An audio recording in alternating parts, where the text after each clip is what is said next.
Kaspars un Tamaroja pa dzīves ceļu iet, kur prieki un bēdas reiz blakus var skriet.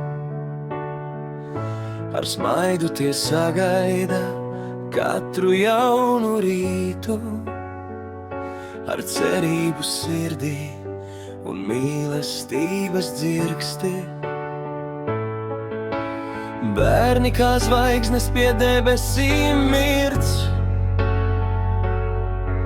tie siltumu ienes ikvienā sirdī.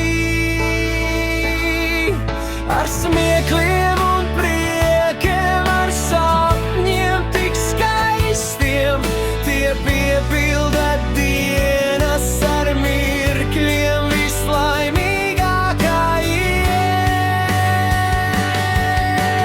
Draugi ir blakus, kad vēji vēl pūš, kad dzīves ceļš grūtāks un asaras kūst.